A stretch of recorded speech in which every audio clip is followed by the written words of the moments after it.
Europe is on the horizon, but where exactly are the provinces? Contenders, perhaps? Let's discuss.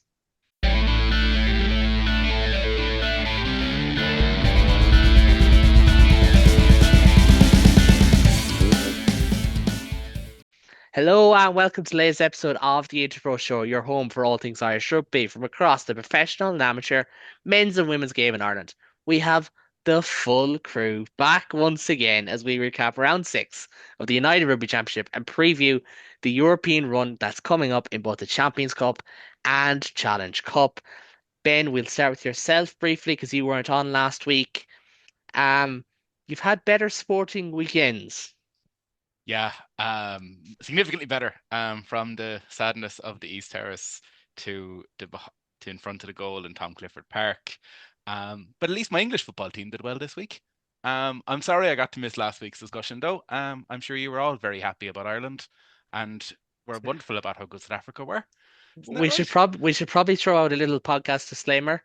It was our biggest episode yet, and we thank so many people for tuning in. But I'm not going to address the elephant in the room. I The should take one of the comments weeks off, were guys. insane, like I've beyond the pale. I've grew a beard for this podcast because I saw one of those comments. I I'm think what not we're going to trying to address it. say is we love you, South Africa. We hope you enjoy the rest of this podcast. There will be significantly less South Africa talk in it. Yeah. Yeah, I well, actually, mean, there's two games in South Africa talk to come into it, but that's Oh, said that's like a true. man who wants Jacques Nienaber to stay at Leinster for the duration of his contract and not be put on gardening leave. But now that I have your attention, the Sharks were absolutely abysmal in Galway because Connacht wiped the floor with them, a 44-17 hammering, and Sean Nocton kicked 19 points, which I didn't realize until after when I counted up is quite a lot.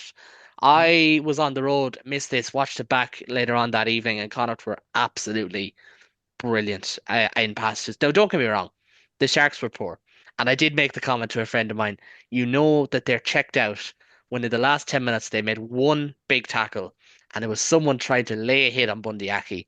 And apart from that, Connacht could just walk past them because they were mentally gone home at this stage. But an unbelievable result for them. One-way traffic. I thought what really impressed me along with Knockton was just how the young lads stepped up. Gavin got his first try. Matthew Devine brilliantly taken try called forward, played well. Samilo scored really well as well. But like, it's such a weird one because you want to praise Connacht and then you're like, but they were not 30-point favorites coming into this game. How does this happen? But that is the way of the Sharks. And I suppose, David, to kind of weigh in on both sides of that coin, Connacht, excellent. Sharks, toothless. It does continue to be a question of why the Sharks play the way they do. You have to imagine with the squad that's in there that they're capable of more than this, but week on week they genuinely seem not to be. I think I'd be curious to see how long their coach can. They must be doing. There must be someone somewhere who's okay with it because it just seems to be allowed to happen week on week. And you have to imagine that a team as well, full of players who are used to winning quite big matches, that there would be a response on that level. But they just don't seem to bring it. They got three tries out of this game. I suppose that's something. One of those tries is scored in the 75th minute. So at least they could maybe say, well, we didn't go away completely. But no, I think this match was all Connacht, and they were fabulous. Like it was the kind of rugby that you've hoped to see from Connacht for a long time. Sean knocking 8 from 8 in Galway in the Dexcom. Like this is exactly what Connacht, because there have been so many games recently where Connacht have lost by a point or two and they've left points on the board, they've missed kicks. It's been a thing over the years with their 10 situation from Jack Carty, who's an excellent football player but isn't the best off the tee, even compared to other kickers in Galway. Joshua Wani, a very good running 10, but again, not the sharpest kicker in the world. Cathal Ford is a pretty solid kicker. He's just not always starting. He's not always in the team sheet. So to have Sean Naughton come in there and knock 8 from 8, like yeah, on a day when they didn't even need the points to win, it was such a thing for Conte to look and go, if we can have this guy in the team, a lot of those 1 point results in the past, we could maybe turn those around. So I thought that was lovely from Connacht. But the dominance they showed in the rest of the game, I was looking at some of the stats just to get a sense for it because it was so strong. They had 11 clean breaks. They had 72% of the territory. I think the most telling stat are the tackles, though. As you said, like the Sharks putting in a big hit late on. Sharks had to make 226 tackles. Connacht made less than 100. Or sorry, that. So that's what they were dealing with. Connacht did not have to put up that much defense at all. But it was exactly the kind of performance we've really wanted to see. Penalty count down at 7 for Connacht. It's exactly the kind of thing that we've looked for. And while it's there, it doesn't completely right the season, and they'll get some of the missed opportunities of the last few weeks. For a first game back after the autumn internationals, we've had 4 weeks off. This is a chance to reset yourself before you go into Europe. We'll talk about Europe and the Challenge Cup later. This is exactly the kind of result Connacht would have been looking for coming out of this. And, they can't but get 5 out of 5 for that performance because it was almost perfect. It was brilliant. Yeah. And as you said, like the only stat that the Sharks kind of had the edge in was 22 efficiency, 4.2 points per entry in 4 entries. They scored 3 tries in their 4 entries. That's pretty good. But Connacht still at 3.1 is above average, in their own right. And what stood out to me, because I had to read over the stats, but obviously they change as the days go on. 83% of rucks under 3 seconds. That is now, granted, when you reach that high, there is an element of, what pressure was put on. But that is lightning quick ball, and that is what Lancaster will want from them. Yes, we talk about Lancaster's defensive focus and kicking game focus for sure. But when you are in possession, he wants to keep the foot on the throat. He wants you to play with that tempo, to have those running lines and options, which we did get to see. Obviously, a little bit different where you don't have like Bundy in there because it's Bundyaki. But this was what Lancaster wanted, and I think that was probably the best part about this was it kind of felt like a coming together of his plan. Yeah. Um, and like just kind of going through it, like Niall Murray and Darren Murray were both excellent in my opinion. Obviously, if they'd like to quick wall, two scrum halves, Murphy and Devine, as I mentioned, but Naughton's 19 points. I don't know if I've ever seen a player score 19 points all from the boot. Yeah. And not in not It's in a very long time. It's very rare in this day and age, isn't it? Lee Halfpenny scored 22 points for the Lions in 2013. I knew that.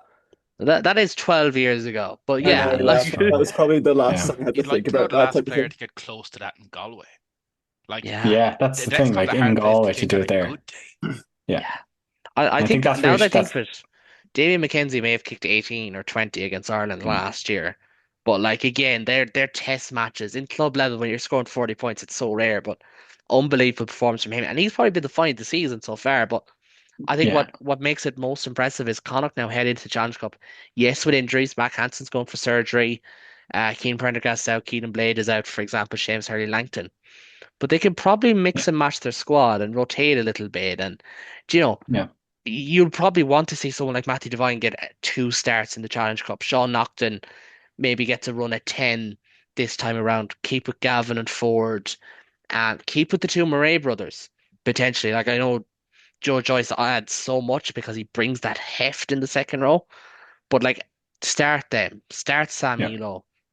Because Connacht's European group, like they have the Ospreys, they have Montauban and Montpellier away is by far the most difficult game. And now that I think if I'm after skip, oh yeah, Black Lion as well at home. They're in a very good position, aren't they? Like Yeah. they're in a very good position. I suppose, Ben, it's always that weird one with the Challenge Cup, isn't it? Because we're kind of like, oh look, rotate, you'll be fine. Connacht don't have the same level of depth as say Ulster, for example. But Like, at the same time, Ospreys away, they won't fear them. Black Line at home should be 5 points. Montpellier away, granted, will be a tricky game. Montauban at home, unless you're 2009 Munster, you shouldn't be too afraid. But obviously, you know yourself how that one why went. why would you But bring that game up? That still uh, scares me. it's the second time it's been brought up this week alone. But in Connacht in a very good position heading into Europe because even with like the Interpros, if they pick off one win, great. If not, it's fine. They're in a very good spot right now, aren't they? Yeah, like look, we say Interpros, Connacht were very, very good in Tobin Park. They do half that performance. They won't overly be afraid of Ulster. Fine, they'd be afraid of Leinster, but look, who They isn't? they also they also Um, have Dragons the weekend before Christmas in a non-rivalries weekend, which is a great chance to get a win. Connacht could be in a position where Montalban might not matter all that much to them. Like they might be through already. They'll Mm. beat Black Lion. They'll probably beat Ospreys. And then you're saying, hey, we've got a knockout game on a plate for us. Like even Yeah. Connacht with rotation shouldn't really have a lot to worry about in the challenge. Like ultimately expect to be looking to win all 4 games, top that group, no problem. Connacht win 3, see what happens against Montalban, go from there. Yeah. And even at that, like I think they will hopefully have learned from a couple of years ago where they went out, they had Brive, Newcastle, a couple of teams like that at home. They Brive and Newcastle, it was the year the two opponents won their first 3 games comfortably, were easing into having a home draw, lost on the final day to Newcastle away from home, ended up being away in the round of 16 as it turned out, lost to Benetton. They'd Like be we said very in our wary of Connacht that as well. preview last year, they probably should have beat Racing in that. Was it semi-final, quarter-final? Quarterfinal, yeah. They should have won that game. They had that game wrapped up at halftime, and then not too similar to what different Irish province did the past week, let it slip away in the last half an hour. Connacht look at that. They've added well to their squad. Lancaster isn't playing nice rugby. What is there to fear in the Challenge Cup? Yeah. Really? Absolutely. And I don't think they should fear anyone. Now, the draw can always play havoc with teams dropping down from the tier above and all that, but it should be interesting. But as well, if Connacht are a European contender in the Challenge Cup right now, so too are Ulster. They had a huge win, and I don't have the scoreline written down, but they scored over 40 points, and we'll say nothing because I forgot to include it. But Adam, like, talk about a procession in the Affidea. They were really, really good in this game, especially that second half. Yeah, 47-13. It Thank was one you. of those, no problem, no problem. Second week in a row correcting you, teacher, and making sorry. But yeah, 47-13. We were at, it was like, I said it on the United Rugby Rewind, and I hate to like repeat myself. It's as good of an attack that I've seen since we lost Dwayne Peel. Dwayne Peel had that attack back in like a couple of years ago, right in the start of the Dan McFarland days. That attack was brilliant. It was almost like the creativity was let loose. You're like, you're gonna play with the ball and you're gonna have fun. And the man that encapsulated that was Jude Postlewaite. He was incredible. It was one of those sit up and just watch like every time he gets the ball. And to have a player like that come through our academy system is brilliant. The fact Don't that don't don't start singing now, Adam. We'll leave that for the Christmas special. yeah, yeah, yeah. But I feel like there's one of those moments where you go like you have an academy player and he comes through and you're like, okay, we've heard about him in the under 20s. Everyone rants and raves about him. Oh, this is why we rant and rave about him. You need those performances from him to be like, right, okay. Um, but yeah, I'm sure Werner Kaka owed him a pint or something as well, because all those tries he sort of just passes to Werner. There you go, score the try. But yeah, we were absolutely clinical, to the point where even our penalty try, it looked like Augustus would have walked it in anyway. The deliberate knock on. We had a very good game in terms of pack as well. Somebody that I think is really under the radar in terms of loose head prop is Sam Crane. He's one of those ones that he's very under the radar. He's gonna show up randomly in an Irish camp soon because he was signed from the Saracens. He's Irish qualified. I reckon so. I reckon so. Now, Adam, A- we've had 4 weeks of discussing Ireland squads. And he's not. Surely now we know that this is not what happens. You don't get rewarded for good form. I know, but But a very good player, I should say. He's been, sorry, David doesn't relate to that. But a very good player who's in great form. I will say, like I was speaking in jest, but also, like I don't want to steal his thunder. He was excellent. He's a great ball carrying threat. Former hooker kind of shows sometimes. Scott Wilson, yeah. like I know he didn't have like this razzmatazz, unbelievable barnstorming game. Came up with that turnover early in the second half, and from there it was game over. Like How Ulster trailed at that point, and it was game over from there. how good do you think it's going to be having Angus Bell be a mentor to Scott Wilson Yeah. and front three? Scotty Wilson already plays like an Angus Bell type game where he just runs, bashes over people and stuff like that. Imagine how Angus Bell can have him under his wing. We're gonna have like an Irish version of Angus Bell. We're gonna have two Angus Bells running through Ulster at some point. But Yeah. yeah, it's one of those where I'm really excited. Like that front row is going to be our front row in the next 10 years. I firmly believe of Sam, Tom Stewart, and Scotty Wilson. those are our front three. Like we were struggling for front three cover for ages. But we still have the likes of Eric O'Sullivan to come back from injury. We've got Angus Bell, who's probably gonna come off the bench, I reckon, on Saturday. Friday even. But yeah, the only issue is no, it's quite a big issue, is that our second row stock is looking a bit weak. Not that it's looking weak. We've got a couple of under 20 lads coming through, like Charlie Irvine and Joe Hopes. Joe Hopes has looked very good, and Charlie Irvine as well have both looked very good. But you've got Harry Sheridan, who's now almost became a veteran all of a sudden. He's sort of like, oh right, okay. But he really held his weight in that game as well, considering that we lost Henderson due to a back spasm beforehand.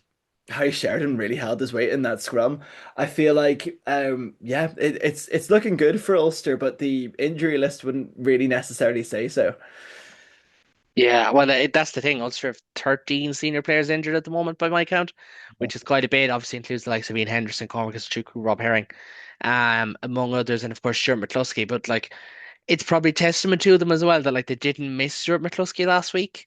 No. Like that was a game that so often, how often have we watched Ulster, especially games that they trail at half time, where it's like Stu pulls it out of the fire. Same way John Cooney would have, or Ian Henderson would have, Nick Timoney as well. The fact Yeah. they didn't miss him, and it was Jude, and it was Scott Wilson, and Rob Balogun stood up, and okay, Werner Kroc is like 30 something years of age, fair enough, but like those were the lads that stood up, so it was a little bit different, and that's always the impressive part. And David, just to bring you in for a minute before we move on to Ulster's European aspirations, like Benetton, I know we're not on the European show or the URC show, not in a great place at the moment. Still have to put them away. And to get like to score 35 unanswered points that second half, the last half hour is really, really clinical.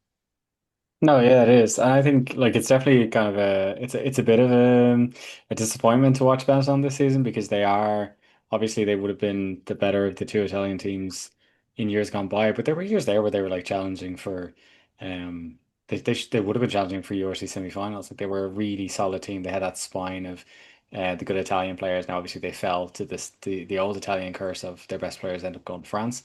But yeah, I think they'll be pretty disappointed with how their season started because they just weren't there, and Ulster were absolutely on it. Like watching that game, the first half, for it to end with the kick to draw Benetton just in front, it really seemed like it was going to be like a knife edge kind of that kind of helter-skelter game, and then Benetton just didn't show up in the second half, and Ulster went on an absolute barnstorming run. I was, playing some incredible rugby, and yeah, I think like I think we mentioned it off air that Ulster probably didn't get as many plaudits for their strong start to the season because they missed that one game, so they were artificially lower down the table than they should have been. And we'll see how that goes for them when they make it up later in the season. But like realistically, if Ulster keep playing the way they're going, the Challenge Cup should definitely be a thing they target, but they should be targeting top four in URC because they're playing excellent rugby and winning and scoring lots of tries doing it. That like it's going right for them at the moment. If they can keep this fire lit, yeah, it could be a really, really good season. Yeah, it really could. And obviously, Adam, there's a lot of mixed emotions because it is Ulster's first year starting in the Challenge Cup. But one of the games of the weekend to start things off with Racing at home. Cardiff away is tricky. Cheetahs is in Amsterdam. That's kind of the big takeaway from that one. And then Stade Francais at home. It's probably a tougher group than Connacht's. But at the same time, would you back Ulster? You would certainly back Ulster to top the group, especially when like Stad and Racing may not take it as seriously. So, it's the path is there, isn't it? The path is there. I said on the group chat earlier on that I think Cardiff's our hardest game. Cardiff have been playing a really good brand of rugby this year, and they've been taking a lot of names in terms of their wins. They're second in the URC as well, so and they've won it before. They've won it in recent past. I think it was the last time they were in Bilbao. They won it. Um, I think Possibly, yeah. Was that the year? Nick Was it? Williams lifted the trophy. Was that the year? Was it Ben Bottica kicked the ball away in the last minute? Something like Was that. it Yeah, him? I think so. I Yeah. think so. The random lore on the Interpro show about a game that has nothing got to do with any province. That's Anyways, that's why you tune in for it. But exactly. yeah, And I and feel and Jersey man, as you were like called last week. yes, Jersey man didn't wear a jersey last week. But yeah, I feel like there's for Ulster and the Challenge Cup, it's such a unknown territory for us because, of course, we're like we've never not been in the Champions Cup in the professional era. We've never been in this. We've never been in the Challenge Cup from the very start. So, it's depending on whether or not the French teams take it seriously or not. I know Racing are 11th in the top 14. They could well easily target the Challenge Cup as, this looks achievable. But I always back Ulster against a French team, no matter what form we're in on a Friday night at Ravenhill. I've seen some of the strongest French teams come to Ravenhill and we just sort of topple over them. Like 38-0 against Toulouse a couple of years ago, that was an example of no one really gave us a hope. And then we did that. So yeah, with a stronger team, hopefully with Ian Henderson back, we're still unsure about whether or not he's going to come back. We should be hitting the ground running in the Challenge Cup, and I would feel like doing the harder pull now. I'd much rather do the harder pull now than get the harder draw later on. Because it should be a challenge. It should be the target for us. Yeah. This trophy would mean a lot to the province. It would mean a lot, like in terms of, well, we're the only province to not win anything in the last 10 odd years. So, it would mean a lot to the province, and I'd say that it's definitely achievable, but I can't get giddy just yet. Yeah, well, understandably, and like it's almost 20 years, and I'm not rubbing salt in the wound, but it is almost 20 years since Mark McCall's men won the league that time. But like to your point that you said there about Ulster, you back them at home. Last year when Bordeaux came to town, I quoted this on Hugh Griffin's podcast, but in a roundabout way, they led with 20 minutes to go against Bordeaux. Yeah, we Do you know? like when we played Toulouse a couple of years ago when Dupont and Entomac were playing, we The were all over them until the last minute. Yeah, the round of 16 game that meant that Munster had to play them, and eventually it went to penalties. And again, not to get a hole on Ben, but it's kind of going that way, unfortunately, tonight. I just feel like you can't not back a cold, wet, rainy night in Belfast No, with a it's bunch. Stoke, isn't it? It's It, the it is. Stoke. It's not. I'm not going to call it the Stoke of Ireland because we don't have a theme park. But Stoke in England has Alton Towers, by the way, if you don't know. Anyway, Didn't know that. You've yeah. Titanic Land. It's fine. It's close enough. Oh my God, yeah, we actually genuinely do. So, well, what would be a better example? I think like a Longford or Meath would be a better example. But anyways, that's for the geography soccer podcast that we eventually start up when Global Gain Line becomes the rest is series of podcasts like go from Goal Hanger. Before we move on, and we still have three matches technically to get into. Um, just want to remind everyone to like and subscribe. Obviously, we had a big week last week.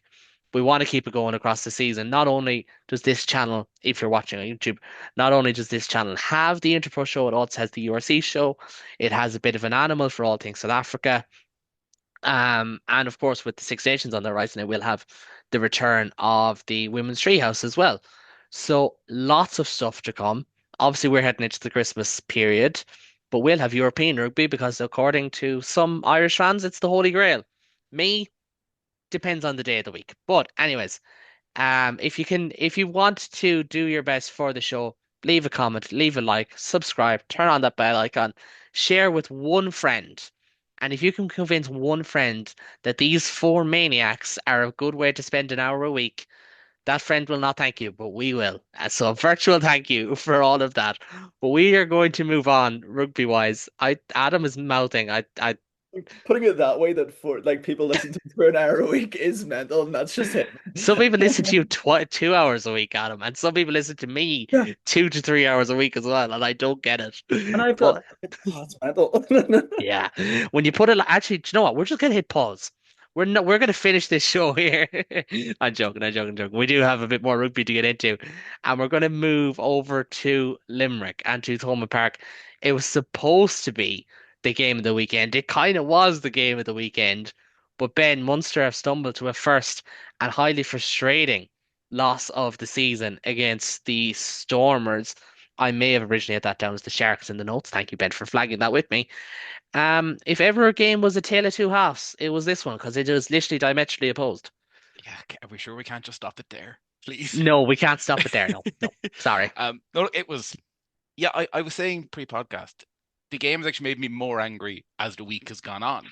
Because like, while sitting in the East Terrace, first half, everything was fine. Stormers were very indisciplined. Was it a yellow within 2 minutes, 3 minutes? Um, Everything worked really well for Munster. Got the early try, kicking really well, playing some lovely stuff out the backs. Casey looked a bit rushed at times, but Crowley and Farrell looked excellent. Kilgallen, Daly behind him at 15. It was one of those vintage 40 minutes. You sit there and say, oh, this is what we've been waiting to click all season. The wins have been there, the performance hasn't. Unfortunately, lost Jack O'Donoghue. I think that did play a major part in what came afterwards. Jack, for 20 minutes he was on the pitch, was probably our best player in the pack, certainly. For me, Byrne looked a little bit tired from his Ireland adventure. I can't blame him. I don't think he had a week off. And then He put he straight doesn't in take again. breaks. He Like doesn't Byrne take just breaks. And straight through. like Byrne wakes up after 10 hours sleep and looks like he's ready to collapse again. It's it's just his normal resting face. Half time, everything is fine. And then 50 minutes in, you're getting flashbacks to the Aviva a week later. They bring on six of the biggest men I've seen come off the bench in Thomond Park. And I've seen Big Ben Tamiafina come off the bench in Thomond Park. And what was the name of the Bayonne prop again? Oh, Uh, Tadji, wasn't it? He was a big boy. the He was a guy who big man. made the Mr. Binman chair move while he walked past Oh, it. Jesus Christ. Oh, The chair anyways, moved yes, out of the way from him. the bench proved a huge impact. They brought on six forwards. And for that 20-minute block, I don't think Munster took a forward step.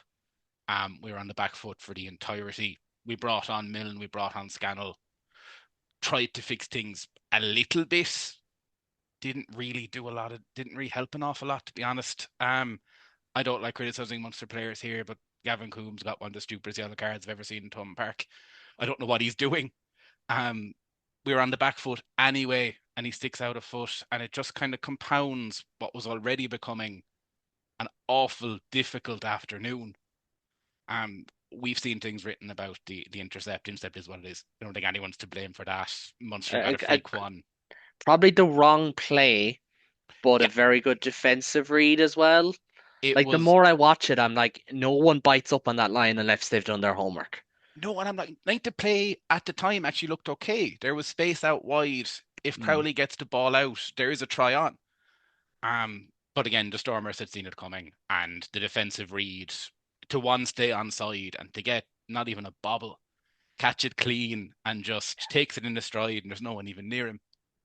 Um, Look, it was going to happen. Munster were going to lose at some point. I've sat here for 6 weeks and been happy-go-lucky, and everything's been great. Timing of it probably couldn't be worse because we're going up against a huge pack again on Yeah, it's Saturday the night, same team. not Friday, Yeah, you got to write this Saturday down. night. It's the same team essentially. Like Bath are composed in a very similar way, and like obviously you have a Johan factor there as well. And like Yeah, I know you're a big Johan fan. It's kind of like you'd rather have this loss come before, say, Gloucester or yeah. Cast, but because there's such a similarity between the two teams, it's like, oh, spooky. You'd have rather have had that second half performance even 3 weeks ago, when there's a little bit of a gap to kind of work on it. Especially, I know we're going to talk about Europe, but after seeing what Bat did on Sunday to Saris in that last Yeah, 20 minutes, phenomenal. not concern is the wrong word, but that 45 to 50, 65-minute block cannot happen again on Saturday. It can't happen again this season. It can't Mm. happen again in Europe. Yeah, It's especially. And like non-negotiable.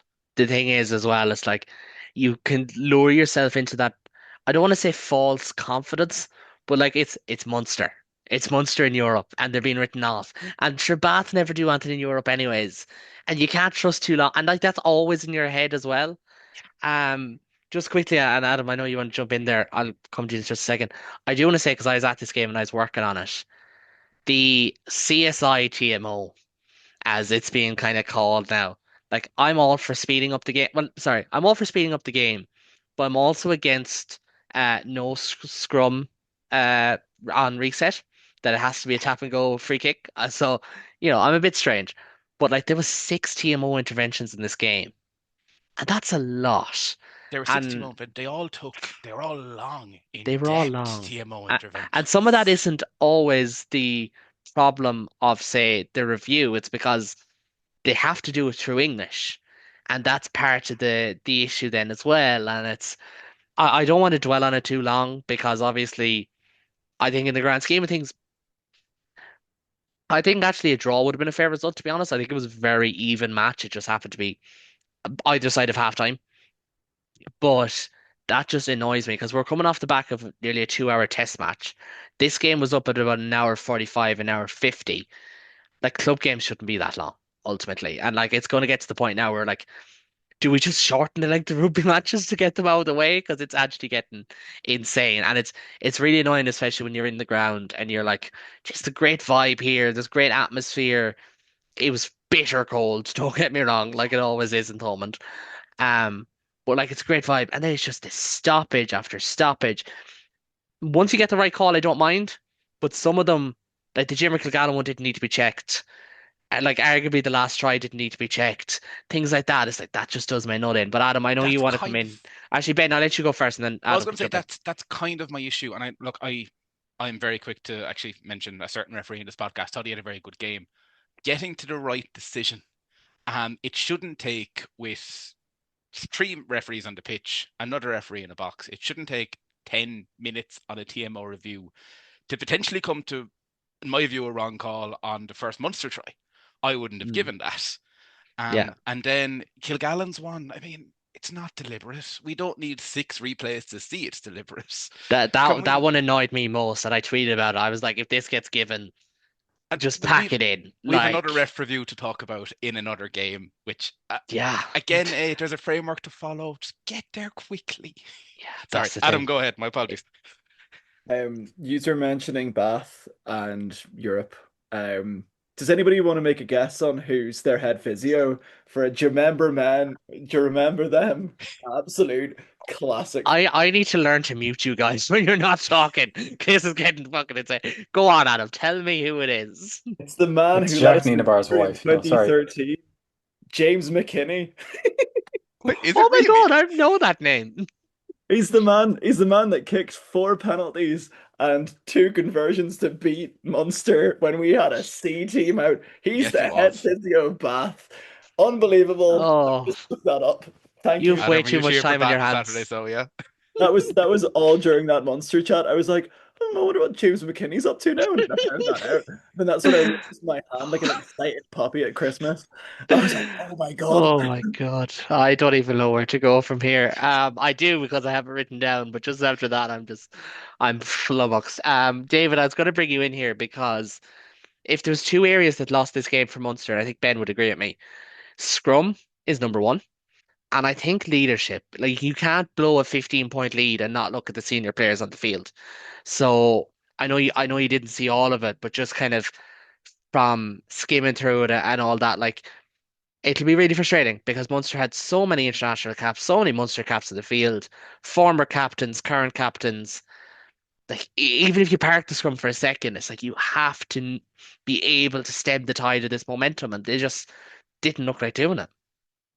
Yeah, that always is the frustration that you like coaches can only prepare a team so much, and that is why you do rely on a leadership group. And as you said yourself, like they had, Craig Casey, who is feels like if he's not captaining club and country now, he will be at some point in the future. You have Ty Byrne who's done it. You have Darren Barron who's done it.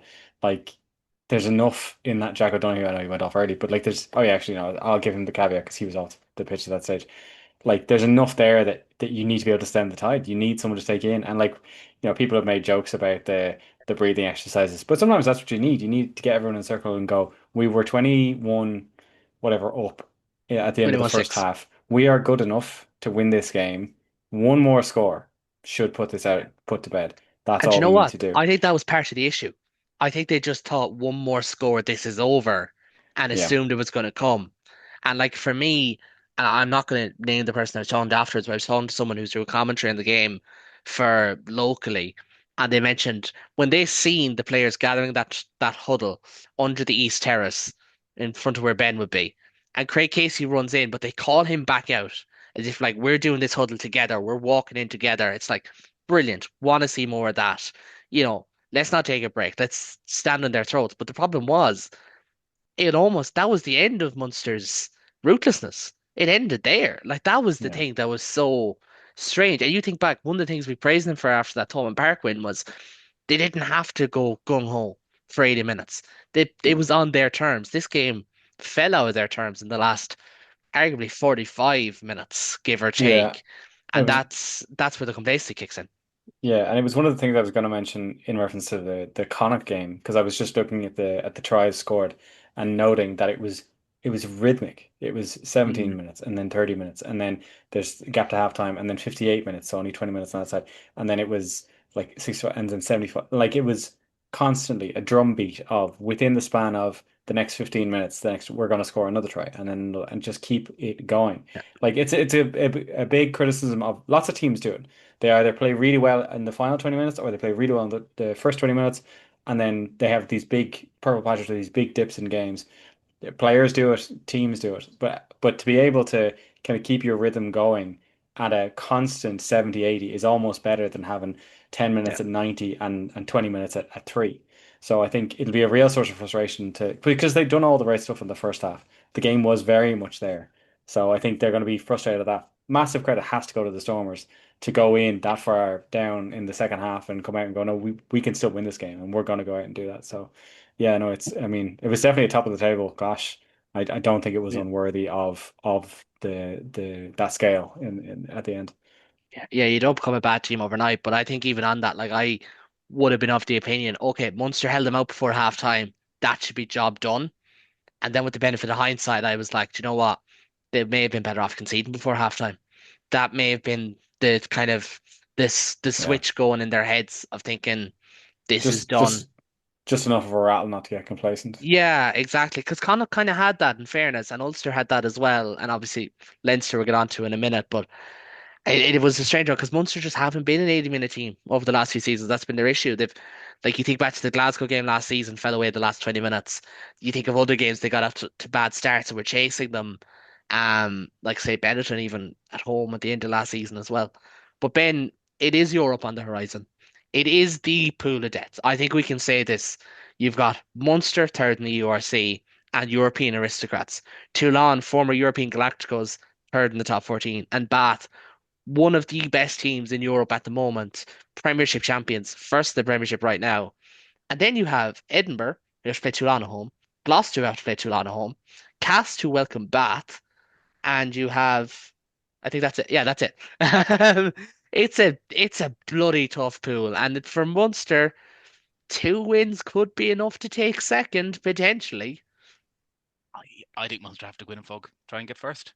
Um, Well, obviously, but but you know what but I like mean. I mean, yes, second is there for them, but it's pool of death. But from Munster POV, I don't think there's an awful lot to fear. I mean, I say this now, I could very much be coming back my tail between my legs this time next week after Bash do a Stormers and give us a proper slacking over in the Rec. It can happen. Munster can beat Toulon. Munster, unfortunately, we know can beat Cast. We know that better than any other team in Europe. Um, I can't do another Munster. I've never been to a Munster cast game, and I oh, you can't have do to. They're another one. joyous. They're not joyous, Ben. They are they are purgatory in European rugby form. You They're have to go to horrible. Limerick Junction and then get the train to Munster Oh, Cast. Jesus Christ. And Oh, then are you've you just trying to done kill me? purgatory all. But I mean, is yes, Bath and Toulon are very difficult. There's not Gloucester aren't the team that they were. Gloucester coming to Cork is going to be a wonderful layout once we don't do a Castle Bar on it. Should be a win that we get. And then it's get a one way win one of the two, and then I mean you're probably on top of the group. You'll clearly get second at that point. Yeah, that's my thing. And I think like it's a weird one insofar as I could very easily see every home team win every game in this pool, for example. But I could just as easily see Toulon only win their away games and lose to say Munster and Bath at home. Yeah, like Do you no know, or I could disrespect see to Edinburgh Edinburgh in beating that. Toulon. It's a very tricky pool, and obviously, I know this in detail because I'm writing a piece for All Things Rugby on it right now. That'll go up during the week, so do check out my socials for that. It's an old school pool of death. It could go any way, and like in some regard, and this means nothing. An old school pool of death didn't go Munster's way last year. They're kind of old one this year. You feel like, but Edinburgh are the they big will need to dark horse perform as there, well. though. I don't think anyone knows what Edinburgh are going to do. No, Edinburgh could beat Bath and Toulon, or Edinburgh could chip in Including nine tries Edinburgh. in both games.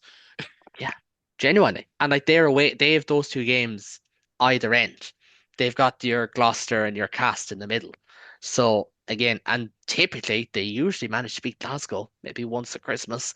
They do that, like Munster have a longer turnaround before that Toulon game. The Toulon have for that game. Munster have a longer turnaround for this game, but Bath are coming in on high, and it's just could go any way. It is going to be fascinating. We'll talk a lot about Munster against Gloucester in Páirc Uí Chaoimh, Super Value Páirc Uí Chaoimh, I should say, next week. And if you are a Munster fan listening to this, tickets are flying out the gate. Do get yours now. But Ben, I'm going to bring it back in really quickly because you were at two games the weekend. One of them was in Division 1A of the All Ireland League. Young Munsters against Cork Con. Yeah. Yet again, a frustrating one for you, but Um, a good game of 1A rugby at least. Cracking game. Genuinely excellent game. Was in the melting pot up until a very last minute turnover. From Munster POV, we got to see Josh Wycherley, got to see Shane McCarthy, both of which looked excellent.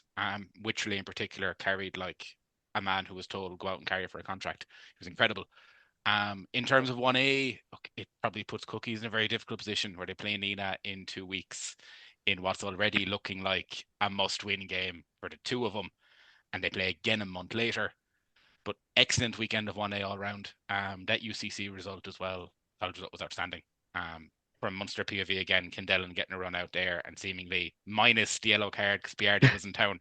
Um, Turning he had a Tyg Burn Crow Park performance, only down UCC. It was incredible. Yeah, And no, it just excellent shows, but weekend. we've seen that before, haven't we? Like it's not just him. We see that from players. They come down the level and it's just dominate. Like I remember speaking to a friend of mine who played against UCC in a promotion relegation game, and Jack O'Sullivan, he said bet them by himself. And this was Jack O'Sullivan his last season at Munster. Still a very, very good player. He's over in Japan now. But like that is what can happen. So if Alex Kindellan, who was internationally capped this year, Max Deegan, who of course played earlier on in the year, Ryan Baird said last year, like when these guys come down a level, they're going to be tough to stop. And But I look, think, we've said it previously. To touch very briefly on that point, just Brian Fitzgerald was at Munster last season and was playing for mm, Gary Owen at the same time in AIL. Gary Owen, Shannon, one to two. carry on. Thank you, Gary Owen, and he looked best player by a country mile on an AIL Yeah. level. And if he can look that good while looking good at URC level, you then bring players like your Wycherleys or Shane McCarthy's or Candellans down. Yeah. Instonians will no doubt start getting Ulster players on rotation tail end of hmm this season, next season. The things they'll be able to do with those players as well. It's excellent for the league. I say this every time we do this, but Oh, it go is. support your local AIL team. They're great days out. Absolutely. And even like the likes of Ballyhinch being another good example, they've always had Ulster players in their squad. Little bit different in Leinster, naturally, because they've like four Dublin clubs in 1A, I think. But there's also a Um, player pool that goes and from there's a here to yeah, the Atlantic. there's a massive player pool and there's a massive amount of people who come up, to ply their trade there. Like there's a couple of Connacht Academy players, etc., or Connacht senior players as well because of the RFU stipulations. But speaking of Dublin, we are going to finish the weekend by looking at Newport. Always a good place to put Newport is at the very end. But Leinster got over the line, Lovely. 24-10 victors, I believe. Again, I didn't write it down. Great podcasting. Underwhelming but dominant, which is really weird because David, like you could say, oh, win is a win and a try bonus point win is a win. Leinster were the better team. They were just really sloppy, and then because of that, it became a bit of a mud fight. But they won. They got their bonus points, so who cares about that like third quarter or so? Yeah, I think at the end of the day, like we will look back on it and go, we got 5 points, and we can't ask for more than that. There were definitely points in the game where I didn't think we'd get 5 points. There were points in the game where I didn't think we'd get 4 points, and that's not something that usually happens when you go to Newport. I will say I thought the Dragons were good. They weren't like the Dragons sometimes don't show up at all.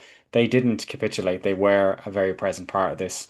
Um, fixture, if they themselves had been a little bit better with some of what Leinster handed to them, they could have made our day a lot tougher. But no, look, at the end of the day, Leinster got their bonus point, and I thought, and I know you'd we talked over. I'd been on the Harp on Rugby podcast before talking about this as well. That I thought this was actually one of the better days for our attack this season, because that's been a major source of concern for me, um, in matches leading up to this one, is that aside from say the Sharks game where we had total and the Zebra game where we had basically total dominance over the other team, you don't really learn much about that. We hadn't really shown much in attack. Even in the Munster game, obviously the loss against Munster, to be able to kind of fall over the line at the end made it look a little bit better than it actually was. The complete, failure to show up against Stormers, a little bit better against Bulls. But there we weren't showing a massive amount of attack. And I thought there was a nice mix of genuine attacking flair in this game. I thought it really helped to have we had Harry Byrne at 10, Kieran Frawley at 12, and Jimmy Byrne at 15. All three of those players are more than capable of ball carrying and are excellent distributors. So I thought it made for quite a varied performance. We could kind of play from anywhere, but it was just that last pass so many times. The first 20 minutes, there were multiple. Obviously, Leinster get their try through Alex Soroka, who I thought again had an excellent game, carried very hard. He's like a bit like Brian Baird, but like maybe even a little bit bulkier. He picked off multiple lineouts as well inside Leinster's own half to relieve pressure. So I thought he had an excellent game, given Baird's absence. I think that'll stand to him. But aside from the try, he scored at 4 minutes. Leinster had a lot of dominance for those first 20 minutes. Were very present in the Dragons half, in the Dragons 22, and just would get to that last pass and knock on, or there were passes went directly into touch. There were a few Grober kick throughs that didn't quite work or got blocked. It just felt like we were wasteful. And that I think that's one of the most annoying things you can be as a team is to be, it's one thing to not be given the ball or to be so under pressure from the opposition that you're not able to make your attack work. But when you're wasteful with your possession, I think that's a massive source of frustration, both for the team and supporters. So to come out in that second half, Dragons, we went into that second half and the Dragons were ahead, and that's definitely again not a situation you really expect to be in. But I thought they settled really well in that second half. I thought the bench had an excellent impact. R.H. Snyman coming back, obviously from Springbok duty, I think really showed again why he is such a great bench impact player. It's something I used to make fun of Munster for doing, for having a player of that caliber and keeping on the bench. But you watch this guy play and you realize that's where you want him.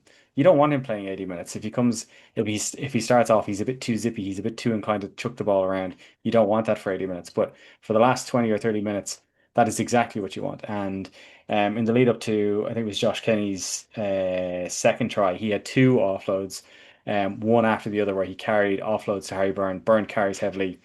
Simon's back on his feet, and then he takes two lads and chucks the ball over the top to JJ Kenny to get over in the corner again. So yeah, I thought the second half was a massive improvement. But credit again to the Dragons. They came back, they got their penalty to bring it up to 10 points. And going into that last 10 minutes, it was a one score game. And yeah, it was really touch and go. We can touch on the card that wasn't in a second, but I think it's also worth mentioning the cards that were, because absent the Scott Penny incident, Leinster got three yellow cards in this game, which is very, very poor. I double checked the discipline. They gave away 17 penalties.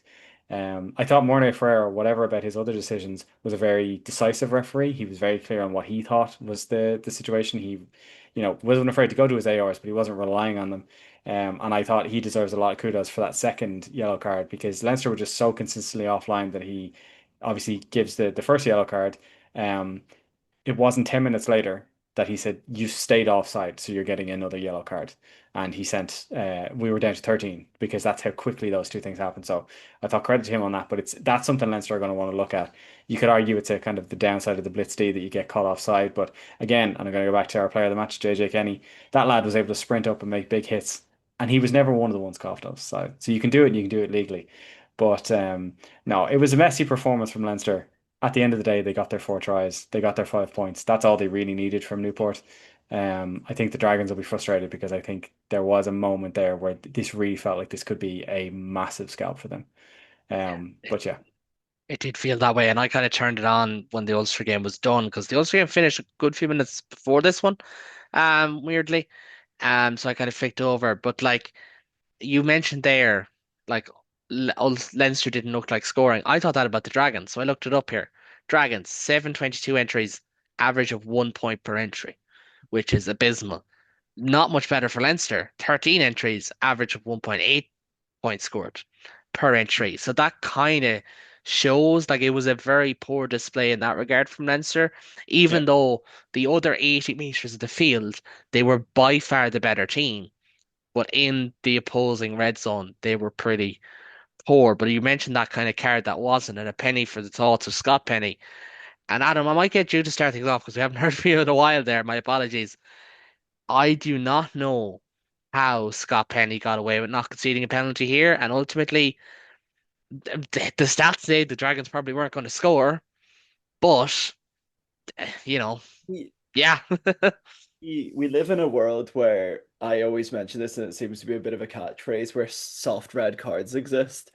And that is a not even a soft red. That was a pretty like in an international format it would have been yellow straight to bunker. And do we have the bunker in the URC? I knew they were trialing it, but I'm not exactly we so yeah, so no, we don't have the bunker. If that was I feel like if that was in the URC, we would have had it a bunker shot.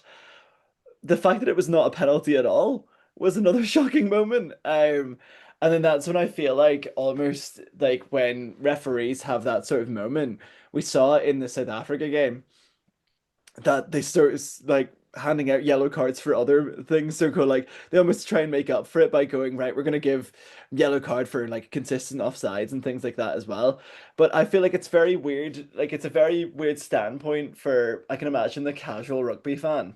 It's very weird for us rugby fans that just watch it in general, the fact that it wasn't a yellow or a red, but the fact that it was shown so much, and I've seen so many replays of it, and even I can't believe it hasn't been given to the citing commissioner. You'd have that's Remember them? I haven't seen them in a while. yeah, that's another thing. Like, where have they gone? Do you know what I mean? Like, I find it so interesting, and I feel like it's whatever the referee's interpretation of it is on the day.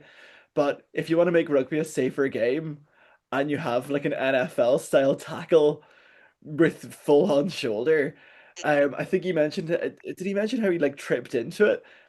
That's still very dangerous. That's still just It was a chicken wing. I don't know if I could buy the whole rap thing either, but Ben, really, really quickly your thoughts on this because I have to get David's thoughts on Europe before we go. Yes. So look, I Leinster got think out of jail, but at the same time, as I said already, they probably weren't going to concede, but that's not the point. no. Look, Leinster be happy. They brought in Arjun Neyman, and he did exactly what he needs to do. He took the game by the scruff of the neck, won the game for them. That's what your senior players are there for. Is there stuff to work on for Leinster? Yeah, sure. But we're 6 games in. It's another win, closer to the top eight. As David said, in our group last week, a win's a win. You take what you get. Yeah, genuinely. Leinster will be on the wrong side of a referee decision, like the Scott Penny one later on in the season. It swings and roundabouts. Better team won. Simple Yeah, as. definitely. And David, I suppose to give you the closing word on the show, and before we head into EPCR weekend and Industrial Revolution is playing in your ear, there is something about Leinster in Europe that has gone beyond being a melodrama. It is the storyline. Can they finally get over the line? I'm not going to ask you that, but where are you as we head into this week? Because realistically, we're going to do an awful lot of Leinster in Europe talk. So where are you right now? Yeah, I don't know. It's a weird one. Like I kind of gave not I gave up, but like for years there we went in and we thought we're favorites. Like we're the ones who have to, this is for us to do now. It was us and Toulouse. And then it became La Rochelle, or it became Saracens, and it became La Rochelle, and it became Toulouse again. And to just constantly be right there. And it's really frustrating as well because we're not even nearly man. We've won the damn thing 4 times. It's not like we don't know how to win it, but this group, you could argue, doesn't. They haven't. So yeah, I don't know. It's a weird one because it's also so used to having Europe as being the thing because everything else is taken for granted. But now we have a bunch of Leinster players coming out of an Ireland team that didn't play spectacularly well in autumn. You have the rest of them coming out of a Leinster team that didn't start the URC particularly well. To not have the URC as a take for granted thing. There was a lot of talk at the start of the season that by having our South Africa tour at the start, we'd be able to focus on it in a way that we don't usually because of the conflict with Europe. And then that didn't actually end up panning out. And now the balance is that the games that we will have at that stage, we might not be able to afford to give up the way that we usually do when it comes to Europe. So I don't know. I think there's an excitement to it because it's a lot more uncertain. It's not automatic that the teams in Europe are better than the teams in the URC, which I think is a compliment to the URC as a tournament. Um, but if this is the place where we start to take things seriously, I mean, I think it's something we're going to want to see. We're going to see a very strong Leinster team this week. It's going to be as strong as we have available to us. There are a couple of injury questions, but it really is getting into kind of, shit or get off the pot territory. There is no more excuse. There is no more, oh, it's a very fractured group. They're back in camp. They have all of their main players available now. This is the moment. So I wouldn't even say cautiously optimistic. I'm just curious. I want to see can Europe actually be different for us this year? And now I'm not just thinking can it be different from last year? I'm thinking can it be different from how we've been in the URC? Because if we want to go the way we usually want to go, it's gonna have to be. It's a weird one. I look at Leinster's pool and they've got Quins at home, 5 points. I'm not even not debating. They'll get 5 points there. Leicester away should win. But as you Yeah. said, they have reasons to be fearful with injuries and form and etc. La Rochelle at home should be a win, maybe not a bonus point. Bayonne away, you're hoping Bayonne have nothing to play for because Bayonne are some of the most physical, toughest teams to play away from home against. And maybe, just maybe that'll be a good thing for Leinster because we've heard basically every excuse from pundits at this stage of like the referee's fault and this decision and the URC's fault and the coach. We've heard it all now. Maybe having a good tough pool will be exactly what Leinster need. Like, 2012, they had an unbelievably tough run where they had like Saracens and Claremont and Toulouse and Leicester and so on and so forth. But Uh, we shall yeah, I see. think a tough pool and maybe one or two away knockouts. You know, Yeah. we've It's, tried it's playing at home all the way. Let's see what it's like to go on the road. said like a man who just saw, some of us in La Rochelle last April was like, I want some of that. I want to go on the road as well. But gents, before we go, just really quick predictions. David, I'll start with you. The four provinces, how far are they getting in Europe? Just go around for each. Everyone's getting to the knockouts. I'm gonna say Ulster to the. No, I'm gonna say Ulster get to the. We'll get to the final. Munster and Leinster will get to the semis, and Connacht will get to the quarters. I wouldn't mind. I would have said Connacht quarters just because I think they'll do well to get 4 wins in that group. Munster quarters, Ulster semis because they may struggle to get 4 wins and therefore a home semi-final. And Leinster final. I'm gonna go final. I'm not convinced of the top tier of Europe as to who's the best at the moment. Ben, yourself. Ulster to win the challenge, Munster and Leinster semi-finals, and Connacht quarter. Yeah, more or less same as David. I think Ulster will win the challenge. I think they're good enough. Okay, interesting. And Adam, if you don't say Ulster to win the Challenge Cup now, it's gonna look really bad. Right. Yeah, I think Ulster are going to win the Challenge Cup. Woo! I think Connacht might make a semi-final. I do see something like semi-poetic in the fact that Leinster's last Champions Cup win was in Bilbao. There's True. something, there is something in there. So I'm going to say final at least, and I'd love to see Munster make a semi-final. I feel like it's just going to be a tasty European season without with like the amount of storylines that are going on because I feel like this well yeah we've already discussed it but this is the first season where we're like is there a standout European team? Yeah, I think that applies in both. And there's that poetry, like Leinster going back to Bilbao potentially, Munster 20 years on for their first European crown in that jersey. Not that it did them any good at the weekend. Um, Ulster 20 years since they've won a trophy and they've got this young team. Is this how they like open the door? Connacht obviously always harder to draw historical parallels, but they've just been so close in the Challenge Cup in recent years. And if they all lose this weekend, we're gonna look like fucking Egypt next week. Get But the we comments, hope not. get the South African comments back. Come on, Yeah. lads. Just to insult everyone and anyone, even Ed Smith's eye gouge and Jack Nienaber's comments and the whole shebang. But gents, we will be back next week. We will leave it at that for tonight. My thanks so much to Adam, Ben, and David for Yet another weird but wonderful show. And as always, if you like what you see or hear, smash the like and subscribe button on YouTube, wherever you get your podcasts as well. Turn on the bell icon to get notified whenever a new show drops. And as always, leave a comment. Just, do you know what? Give us your predictions down below as what do you think each province will do. Tell me why I'm a spoofer. Tell Adam that his top looks like something from Young Munsters or something like that, and so on and so forth. Hopefully, I'm actually going to go digging out some jerseys because I haven't worn a jersey in this so far. But from me, Caelan, from Adam, from Ben, and from David, we will talk to you next week. Slán agus Bannacht.